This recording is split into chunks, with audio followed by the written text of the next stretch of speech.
जादुई तोता। एक छोटे से गांव में एक गरीब परिवार रहता था। उस परिवार में रामू और उसकी बीवी सीता उसके बेटे चिंटू के साथ रहते थे। उसी गांव में एक तोता भी रहता था। उसका नाम था रघु। वो किस्मत का धनी था। जहां भी जाता वहां किसी भी चीज की कमी नहीं पड़ती थी। एक दिन रघु उड़ते उड़ते उस गरीब परिवार के घर गया। रघु सोचता है, अरे वाह, लगता है यहाँ आज बहुत अच्छा खाना मिलेगा। मैं पेट भर के खाऊंगा। वो एक कटोरी में रखे अमरूद देखता है। अरे वाह, अमरूद मुझे तो ये बहुत पसंद है। मैं तो इसे पेट भर के खाऊंगा। रघु तोता अमरूद खाने ही लगता है। तभी सीता रघु को अमरूद खाते देखती है तो गुस्सा हो जाती है और उसे वहां से भगा देती है। भाग यहाँ से, न जाने कहां से आ जाते हैं। मैं तो परेशान हो गई हूं इनसे। सीता के भगाने के बाद रघु चुपचाप से एक कोने में रहता है। धीरे धीरे उस परिवार की बरकत होने लगती है।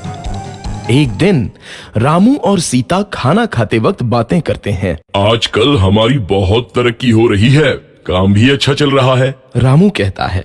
इस पर सीता कहती है, सच कहा, भगवान हमेशा ऐसे ही हम पर मेहरबान रहे। बेटा चिंटू भी कहता है, पिताजी मुझे खिलौना लेके दो ना, मेरे सभी दोस्तों के पास है। रामू कहता है, ठीक है, जरूर लाऊंगा। सीता कहती है, कितने खुश है सब, मेरे परिवार को किसी की नजर ना लगे। एक तरफ ऐसी बातें होती हैं तो दूसरी तरफ रसोई में रघु तोता भी अमरूद खाते रहता है। मजा आया, अमरूद खाया, मजा आया, अमरूद खाया, मजा आया। तभी सीता रसोई में आती है और रघु तोते को अमरूद खाते देख बहुत गुस्सा होती है। सीता रघु को बाहर निकालने के लिए पिंजरे में अमरूद रखती है। रघु जब अमरूद खाने लगता है तो पिंजरे का दरवाजा बंद हो जाता है और वो उसमें फंस जाता है। मुझे बाहर निकालो, मैं यहाँ फंस गया हूँ, मुझे बचाओ। अगले दिन सीता पिंजरा उठाकर बाहर दूर उस रघु को छोड़ देती है। रघु के जाते ही उनके घर आई बरकत धीरे धीरे कम हो जाती है। उन्हें बहुत घाटा होता है।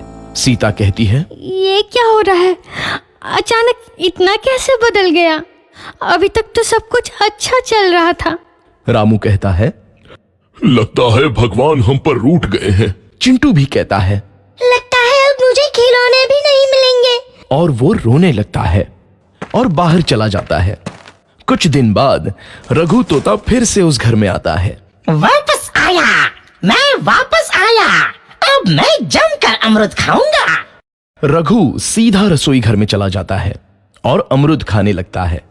कुछ देर बाद सीता रसोई में आती है और रघु को देख कहती है, एक तो घर में पहले से इतनी दिक्कत चल रही है और ऊपर से ये तोता मुझे और परेशान कर रहा है। सीता रघु को वहां से भगा देती है। रघु उड़कर किसी कोने में छुप जाता है। कुछ दिन बाद धीरे धीरे उस घर की बरकत वापस आने लगती है। काम भी अच्छे से चलने लगता है। एक रात जब रघु तोता अमरूद खाने जाता है तो पिंजरे में फंस जाता है। ये लोग आखिर चाहते क्या हैं?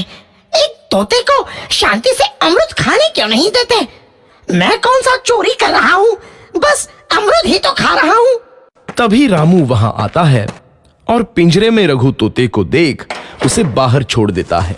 ये तोता भी कितना जिद्दी है, बार बार वापस आ जाता है। जैसे ही रामू रघु को छोड़ देता है, अगले दिन से फिर से उनके घर की बरकत जाने लगती है। काम में घाटा होता है। किसी को समझ नहीं आ रहा था कि ऐसा क्यों हो रहा है। रघु तोता घर आता है तो अचानक बरकत आती है और जब रघु तोता को बाहर निकालते हैं तो बरकत चली जाती है। एक दिन सीता रघु तोते के घर आने और बाहर जाने की स्थिति पर नजर रखती है। ये तोता जब भी घर आता है तो घर में बरकत आती है और जैसे ही ये घर से बाहर जाता है तो उसी के साथ बरकत भी चली जाती है। कहीं ये जादुई तोता तो नहीं है? अगली बार जब ये तोता घर आएगा तो मैं इसे कहीं नहीं जाने दूंगी। सीता रघु का बहुत इंतजार करती है, लेकिन रघु तोता दोबारा उस घर में कभी नहीं आता।